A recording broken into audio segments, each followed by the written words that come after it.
The Zephyrian Empire thought they were the smartest species in the galaxy. Their massive war computers had been working day and night for months, studying every single human battle from the last 300 years. They analyzed everything: tactics, weapons, supply lines, communication patterns. And after all that analysis, their artificial intelligence came up with what seemed like the perfect strategy: hit the medics first. It made sense on paper, really. Take out the doctors and nurses, and the human soldiers would lose hope. No medical support means higher death rates, and higher death rates mean broken morale. Simple math. The Zephyrians were proud of their logical approach to warfare. They believed emotions made species weak, and humans seemed to have plenty of emotions. But they were about to learn that some emotions make humans incredibly dangerous. Captain Rebecca Hayes was having what she thought would be a normal Tuesday morning on the medical station orbiting Kepler 442b. She'd been up since 5 in the morning, making her rounds through the civilian refugee ward. The station was packed with people who had fled from 3 different worlds that were caught in the early stages of this war. There were families with young children, elderly folks who could barely walk, and wounded people who just want to go home. Rebecca loved her job. She'd always wanted to be a doctor, ever since she was a little girl watching her father, Admiral Thomas Hayes, come home from his missions and tell stories about the brave medics who saved lives in impossible situations. She never wanted to be a soldier like him, but she wanted to help people. The medical station felt like the perfect place for that. The station itself was huge, almost like a small city floating in space. It had 12 different medical wings, each one specializing in different types of treatment. Wing 7 was for trauma cases, Wing 3 handled infectious diseases, and Wing 12 was where Rebecca worked with the refugees. The whole place buzzed with activity 24 hours a day. Doctors and nurses from dozens of different planets worked together, sharing knowledge and saving lives. Nobody expected an attack. Medical stations had been considered neutral territory for over 2 centuries. There were treaties, agreements, and unwritten rules that everyone followed. You don't attack hospitals. You don't shoot at ambulances. You definitely don't target medical facilities full of civilians and refugees. The Zephyrians didn't care about any of those rules. Rebecca was checking on an elderly man who'd been injured in the evacuation from his home planet when the first alarm started going off. Red lights began flashing throughout the station, and the calm voice of the computer announced, "Incoming hostile vessels detected. All medical staff to emergency stations." But there was nowhere to run. The medical station wasn't built for war. It was built for healing. It had basic shields, but nothing that could stop a serious military attack. Rebecca looked out the nearest window and saw them coming. Sleek, dark ships that looked like they were designed to bring death rather than preserve life. The attack lasted less than 4 minutes. Plasma cannons tore through the station's hull like it was made of paper. 12,000 people, doctors, nurses, patients, refugees, maintenance workers, cafeteria staff, all gone in a flash of superheated energy. The explosion was so bright it could be seen from the planet's surface, 40,000 kilometers away. But Rebecca Hayes wasn't just another casualty of war. She was Admiral Thomas Hayes' daughter, and when the news reached Earth, something fundamental shifted in the human response to this conflict. At the same time, halfway across the galaxy on the planet New Bristol, Dr. William Chin was running his field hospital with the efficiency of someone who'd been doing emergency medicine for 20 years. His facility wasn't fancy, just a collection of prefab buildings and medical tents set up near the main city. But it was saving lives every single day. Chin had volunteered for this assignment because he believed doctors should go where they were needed most. New Bristol was on the edge of human space, and when the war started, it became a natural place for refugees to gather. His small team was treating everything from broken bones to severe trauma cases, working 18-hour days and never complaining. When the Zephyrian ground forces landed, Chen's team kept working. They figured that as medical personnel, they'd be protected by the same treaties that had kept doctors safe in every other conflict. They were wrong. The Zephyrian soldiers didn't just attack the hospital. They hunted down every single person wearing medical clothing. Doctors, nurses, even the local volunteers who helped carry stretchers and deliver supplies. The execution was systematic and deliberate. They wanted to make sure no one could treat the wounded. The footage from New Bristol reached Earth within hours, transmitted by a hidden camera that had been knocked over during the attack, but kept recording. The images showed something that hadn't been seen in human space for generations: the deliberate targeting and murder of people whose only crime was trying to save lives. And that's when humanity remembered something the Zephyrians had forgotten to study in all their research. Humans have a special relationship with those who heal others. Touch their soldiers, and you get a fight. Touch their leaders, and you get a war. But touch their healers, and you get something much worse. You get their absolute, undivided, and completely merciless attention. Admiral Patricia Reynolds had seen a lot of things in her 37 years of military service. She commanded fleets through asteroid fields, negotiated peace treaties with hostile alien species, and survived 3 different wars that most people thought would end humanity. But nothing, absolutely nothing, had prepared her for the emergency directive that suddenly appeared on her command screen at 0347 hours on what started as a quiet Wednesday morning. Protocol Omega. Those 2 words made her blood run cold. She stared at the screen for a full 10 seconds, wondering if someone was playing a very dangerous and very illegal prank on her. But the authentication codes were real, the encryption was military grade, and the source was coming directly from Earth Command. This wasn't a joke. Reynolds had first heard about Protocol Omega 22 years ago when she was still a cadet at the Naval Academy. It was during one of those late-night conversations that young officers have when they're trying to impress each other with insider knowledge and classified rumors. An older cadet, someone who claimed his father worked in deep military research, had whispered about a secret protocol that had been written after the Third Colonial War. According to the story, some of humanity's brightest military minds had gotten together after that terrible conflict and asked themselves a simple question. What if humanity faced an enemy so ruthless, so completely without honor, that normal rules of warfare wouldn't apply? What if someone crossed a line so fundamental that the usual concepts of mercy and proportional response went out the window? The answer, supposedly, was Protocol Omega, a set of procedures and weapon systems that were so classified that most people in the military didn't even know they existed. Most cadets figured it was just another military legend, like the stories about ghost ships or secret alien alliances. But now, sitting in her command chair, the actual directive glowing on her screen, Reynolds realized those whispered stories might have been true. Lieutenant David Morrison was hunched over his scanner station, his face getting paler by the minute as new data kept streaming in. Morrison was a good kid, only 24 years old, but he'd been with Reynolds' crew for 2 years and had never panicked in any situation. Seeing him this shaken up was making everyone on the bridge nervous. "Sir," Morrison called out, his voice cracking slightly, "we're receiving movement orders for facilities that... according to my database, these locations don't exist. But the scanner is showing massive energy signatures coming from coordinates in the void sector." The void sector. Reynolds closed her eyes and took a deep breath. Every military officer knew about the void sector, even though nobody talked about it openly. It was a region of space about 40 light-years from Earth where officially nothing existed except empty space and a few dead star systems. Ships were ordered to avoid it. Space lanes were routed around it. And if you asked too many questions about why, you'd find yourself transferred to a very boring desk job on some remote outpost. But Reynolds had always suspected that the void sector wasn't as empty as the official maps claimed. There were too many supply ships that disappeared into that region and came back without any record of where they'd been. Too many research scientists who got assigned to projects they couldn't talk about. Too many construction contracts that were classified at the highest levels. Now it seemed like whatever humanity had been building out there in the darkness was finally waking up. "The deep storage facilities are opening," Morrison continued, his voice barely above a whisper. "I'm reading power signatures that are... Sir, these numbers can't be right. Some of these facilities are drawing more power than entire star systems use in a year." Across human space, every military communication frequency suddenly came alive with the same message.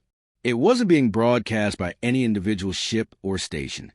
It seemed to be coming from everywhere at once, as if the entire human military communication network had been taken over by some central authority that nobody had known existed. Medical Protocol Omega is now active, the calm, synthesized voice announced. All conventional warfare parameters are suspended. Standard rules of engagement are no longer in effect. Reaper units are deploying to combat zones. All military personnel are advised that classification levels Alpha through Zeta no longer apply to current operations. God help us all. The message repeated 3 times, then the frequencies went silent. But the silence felt heavier than any noise, because everyone who heard it understood that something fundamental had just changed in the way humanity approached warfare. Reynolds had served through 3 wars, and in every single one of them, humans had tried to follow certain rules. Even when fighting alien species who didn't share human values, the military had always maintained some basic principles about proportional response, protection of civilians, and humane treatment of enemies. Those principles weren't just military doctrine. They were part of what made humans different from the monsters they sometimes had to fight. But apparently, there were some lines that even humanity wouldn't allow to be crossed. The Zephyrians had targeted healers, people who had dedicated their lives to saving others regardless of species or nationality. They had executed doctors and nurses who were treating civilians and refugees.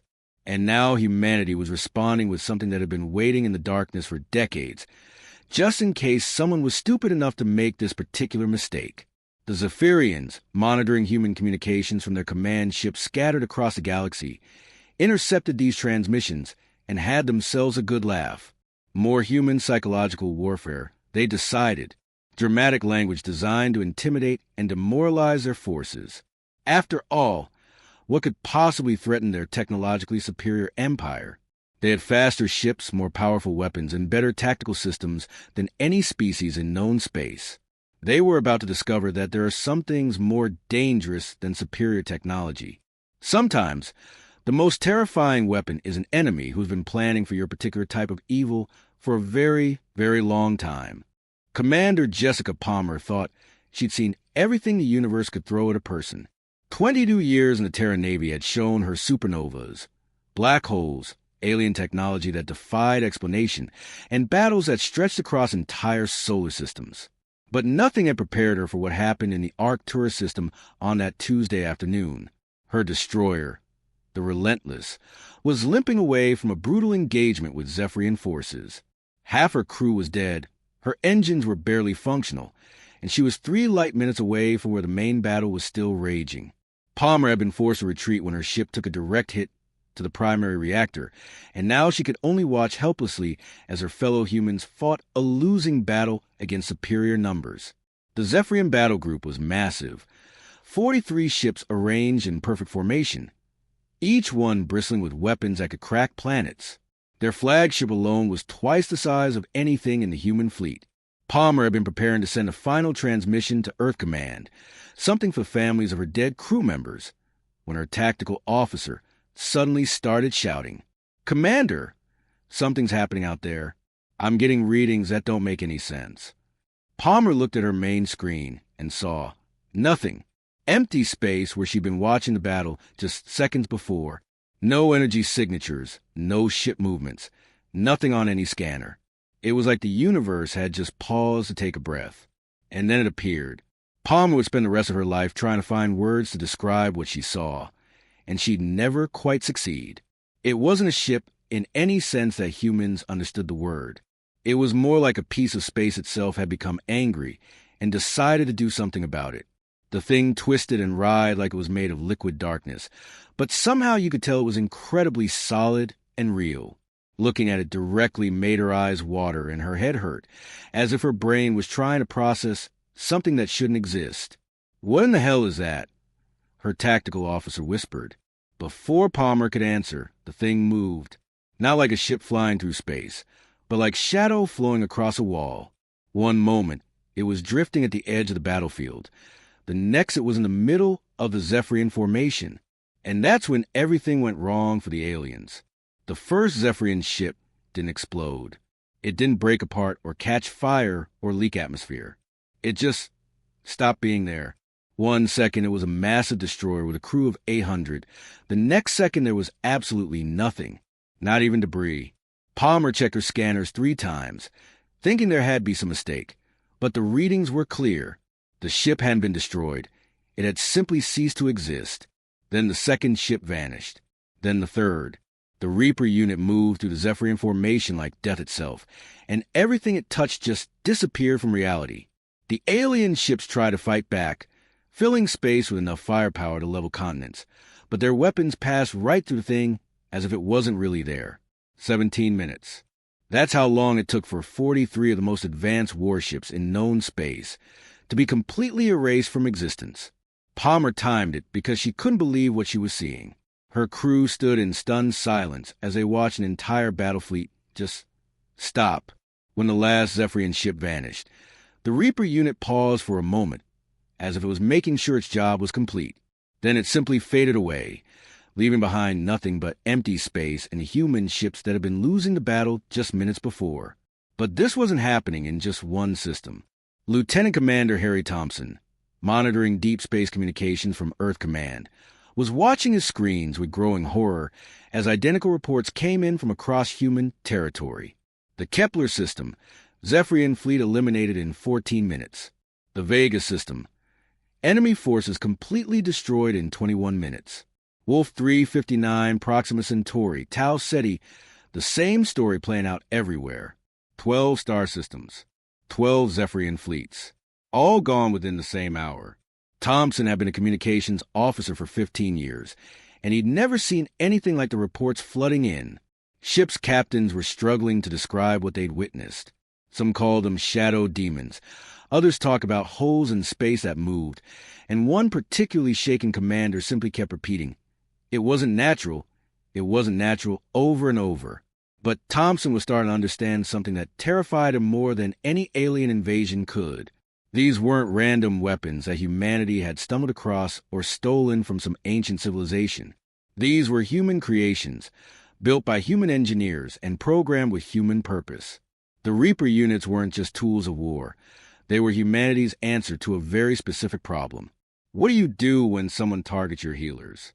When an enemy breaks the most fundamental rule of civilized warfare by deliberately hunting down doctors and nurses? You show them exactly why humans had survived every extinction event their planet had ever thrown at them. The Reapers were hunting now, and they wouldn't stop until every Zephyrian who had participated in the medical massacres was found. The aliens had made the mistake of thinking humans were like them, logical, calculating, willing to accept certain losses for strategic gains. They were about to learn that some things make humans very, very illogical.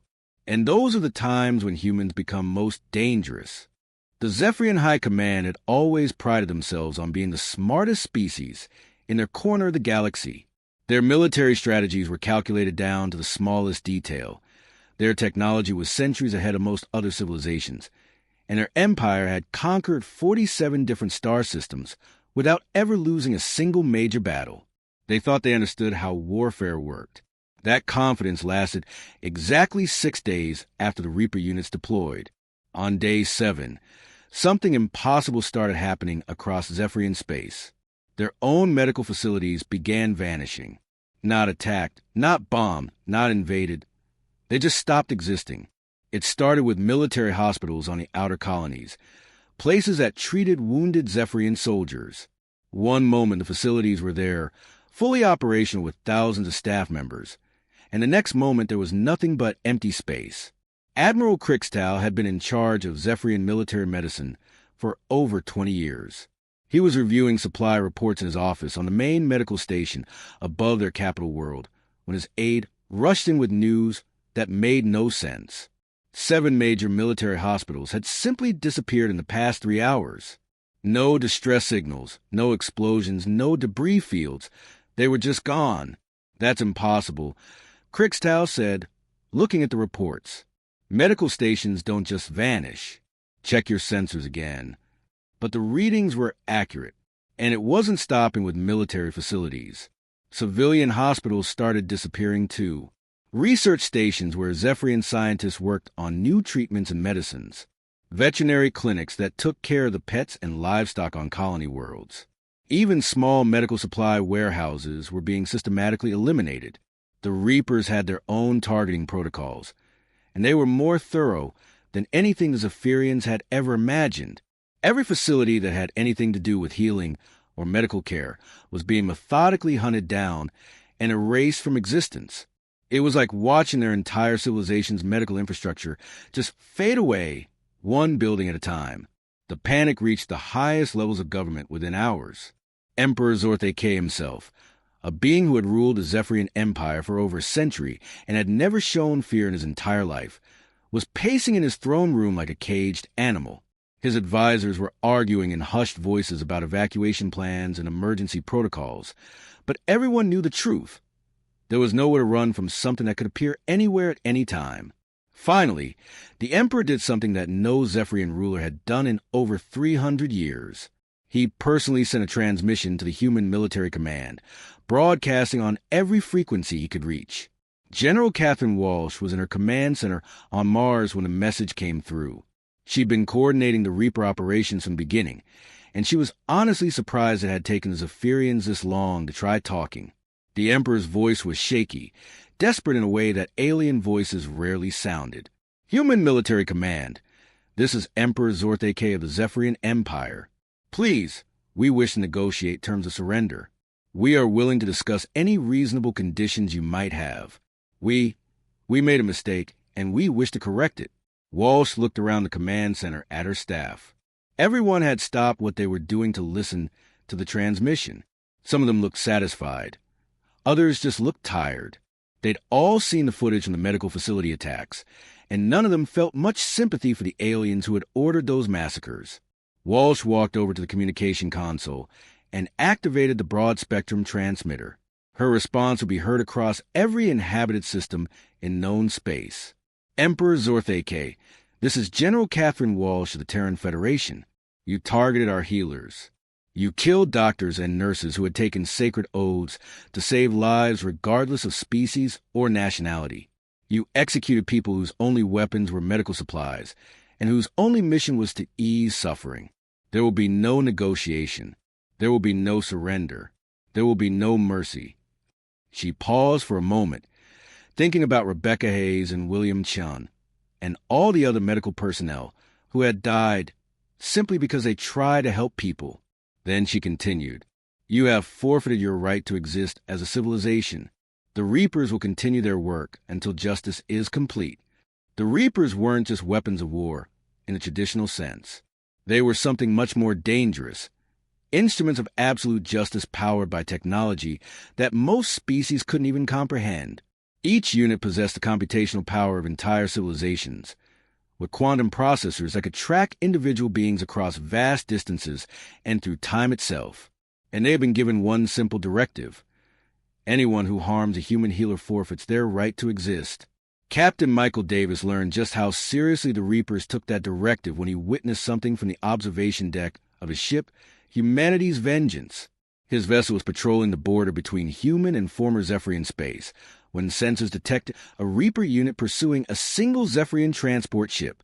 The transport was tiny, barely large enough for a crew of 12, and it posed no military threat to anyone.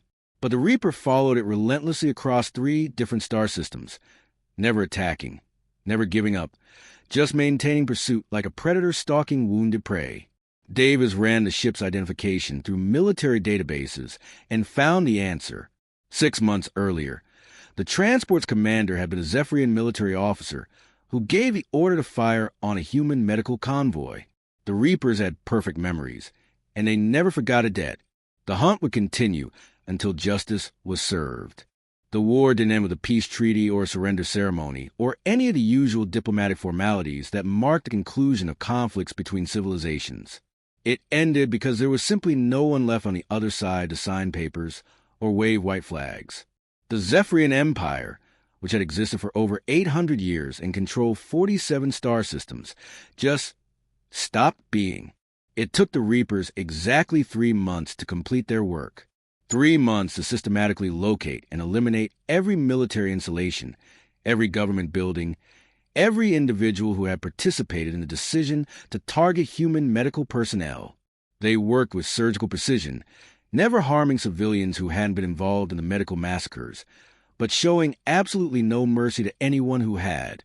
The galaxy watched in stunned silence as one of the most powerful empires in known space simply ceased to exist.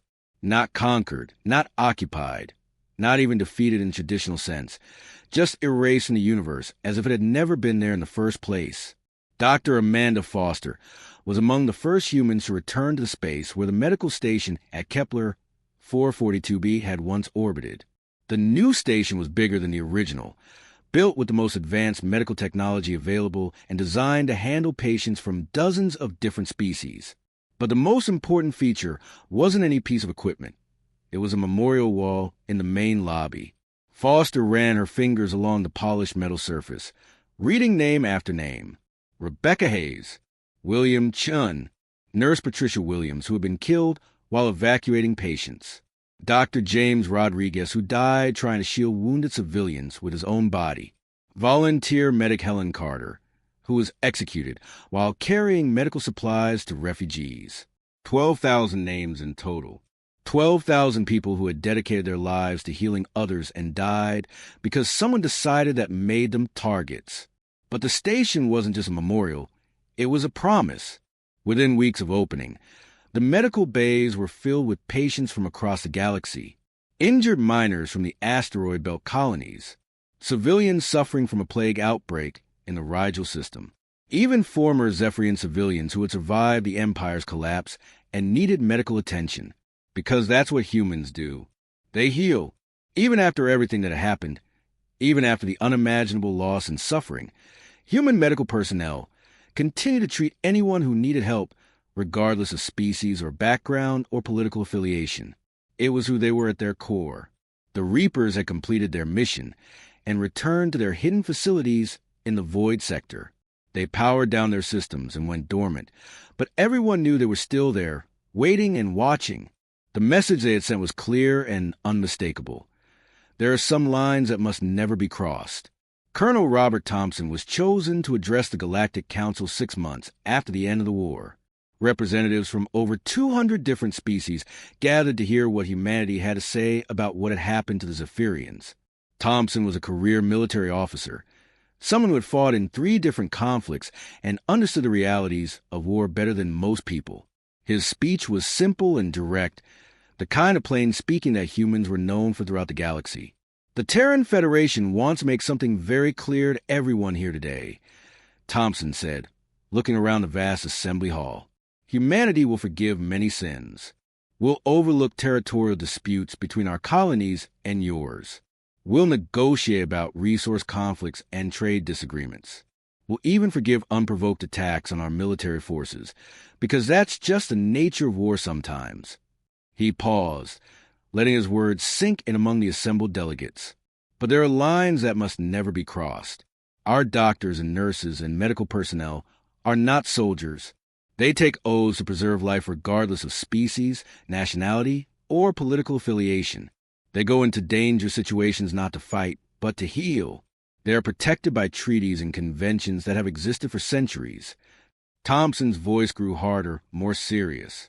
If you harm our healers, if you target people whose only weapons are medical supplies, and whose only mission is to ease suffering, then you will discover exactly why humanity survived every extinction event our homeworld ever threw at us.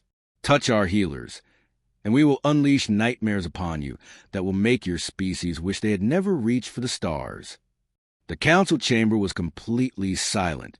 Many of the delegates had seen the footage of what the Reapers could do. They had watched entire fleets simply vanish from existence. They understood that Thompson wasn't making threats. He was explaining facts. The galaxy had learned a new rule about dealing with humans. You could fight them in conventional warfare, and sometimes you might even win. You could compete with them economically or disagree with them politically.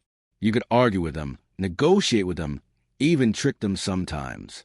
But you could never, ever harm their healers and expect to survive as a civilization. Some lessons are written in blood and fire and the screams of the dying. Others are written in the complete and absolute silence that comes when an entire empire simply stops existing. The universe had learned which type of lesson humanity preferred to teach.